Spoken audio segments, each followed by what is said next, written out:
السلام عليكم ورحمة الله وبركاته بقناة روائع الوصفات. أهلا وسهلا فيكم. اللهم صل وسلم وبارك على سيدنا محمد وآله وصحبه أجمعين. اليوم إن شاء الله رح نعمل هريسة سهلة بسيطة، مكونات كتير بسيطة، إن شاء الله رح تعجبكم كتير.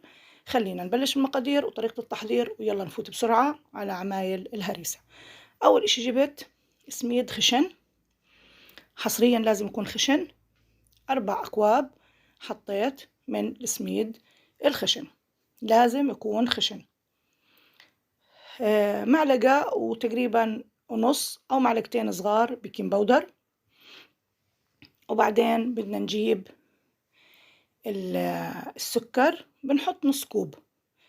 تحبوا تحطوا 3/4، بتحطوا كوب، هذا برجع لكم، بس احنا بدنا نحط قطر، فأنا ما بحب أحط جوا الحلو كتير سكر، اللي خصوصا يعني اللي بدنا نحط فيه قطر. فحطيت نص كوب. هذا السكر برجع لكم، إذا بتحبوا الأشياء تكون مسكرة أو حلوها كتير حطوا كوب أو كوب إلا ربع، بس هو نص كوب بيطلع كتير طيب. ونص كوب من السمن النباتي أو الحيواني، بس إذا حيواني بكون أفضل، بس أنا بقول نباتي لأنه النباتي دايما بكون سعره على يعني متناول الجميع، بس هو الحيواني أفضل وأفيد وأذكى بالطعم. بنبسهم منيح لحديت ما نفوت كل السمنة في السميد، لازم نبسهم مظبوط زي هيك، بصيروا زي تقريبا تراب البحر، هيك منظرهم حلو كتير. فبعد ما نبسهم مظبوط بدنا نجيب شو؟ بدنا نجيب لبن، غير هيك ما بنحط. بجيب لبن رايب، بحط على ال4 أكواب تقريبا 2 كوب من اللبن الرايب. طبعا حصريا لبن رايب، ما بصير نحط تقولوا لي نحط حليب نحط، لا هو لبن. بس نحط اللبن، طبعا ما بنعجن، بس بنفوت اللبن بالسميد هيك على الخفيف، يعني أدوب، يعني بس هيك بطراف أصابعنا بنفوت اللبن بالسميد. وهاي شغلة كتير ضرورية عشان ما بدنا إياها تيبس معانا الهريسة. بنفوت اللبن بالسميد وبنغطيها وبنخليها ترتاح شوي قبل ما نعمل القطر. يلا معاي نعمل القطر. طبعا أنا عاملة القطر كتير بقناتي، بس راح أحكي لكم كيف بدنا نعمل القطر للهريسة هاي. حطيت 3 أكواب من السكر، سكر خشن عادي، وحطيت له كوب، كوبين إلا ربع تقريبا، مش 2 كوب ولا كوب ونص. الكوب ونص بطلع لنا كتير تقيل، والكوبين بطلع خفيف، فأنا بدي أحط كوبين إلا ربع. زي ما انتم شايفين حطيت السكر ونزلت المي شوي عليه عشان ما يطرطش على داير مدور الطنجرة. بحطه على النار من دون تحريك، من دون أي إشي. هذه للي بيحكوا لي إنه القطر عنا بسكر أو برجع سكر بعد ما يبرد. بعد ما يغلي بحط الليمون. حطيت على هاي الكمية معلقة عصير ليمون، أو إذا فيش عندك ليمون بتحطي على طرف المعلقة حمض ليمون، وبتركه يغلي. بعد ما يبدأ يغلي 5 دقايق أو 6 دقايق وبطفي. جبت صينية ودهنتها برضو سمنة حيواني، وجبت الخليط. زي ما حكينا الخليط ما بنعجن، بتفوت اللبن فيه تفويت. طبعا في هاي المرحلة أنا مسخنة الفرن على درجة حرارة 180، بدي أحطها بالرف الوسط.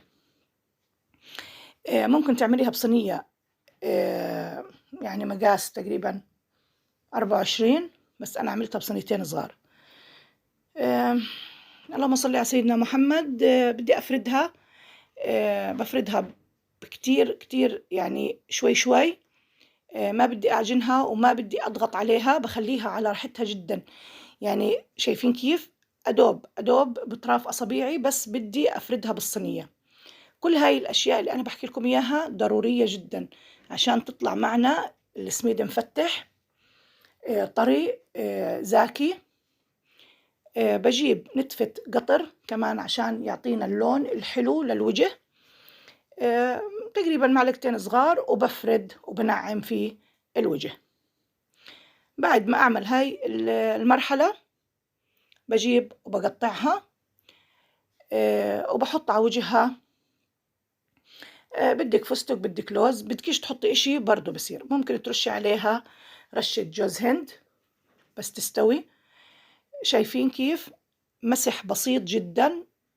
بوزع القطر اللي أنا حطيته على الوجه.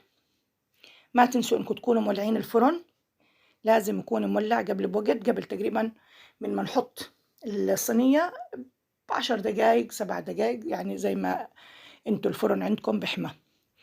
بقطعها ما بوصلها للآخر، بقطعها تقطيع إنه تعليم بس إنه كيف القطعة بدها تكون. اللهم صل على سيدنا محمد. وهيك خلصنا. قاعدة بقطع فيها، طبعا التقطيع اللي بدكم إياه، مربعات مثلثات، زي البقلاوة اللي بدكم إياه واللي بتعرفوا تعملوه اعملوه.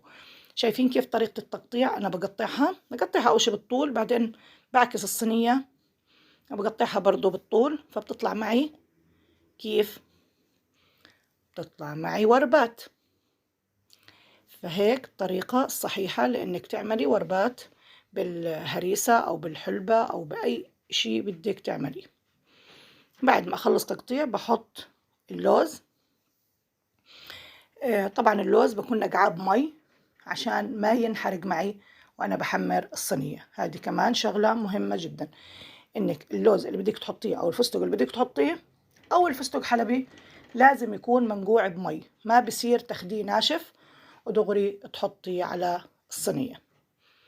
برضو على صينية الهريسة، صينية الكنافة، أي إشي بده يفوت الفرن من المكسرات لازم يكون منقوع بمي. وهيك بدي أحطها هسه بالفرن. طبعا فرن محمى على 180 على الرف الوسط، النار من تحت بس. بدها تقريبا من بين تلت ساعة لنص ساعة، وبرجع حسب برضو الفرن والحم تبعه. هيك خلصنا. بجيب القطر، الهريسة سخنة والقطر سخن، الهريسة سخنة والقطر سخن، بنحطه على بعض. بتحسي إنه الهريسة عندك مزبوطة لما بس تحط القطر دغري تشربها. شايفين؟ وطبعا القطر حطيت له معلقة سمنة برضه، معلش اللي بيعمل رجيم بلا منها هاي الأكلة. حطيت معلقة سمنة على القطر بتعطينا لمعة لوجه الصينية. وشايفين كيف ما أحلاها، مفتحة، السميد مفتح، ما فيها أي مكونات صعبة، وإن شاء الله بتعجبكم. وهيك خلصنا ويعطيكم ألف عافية.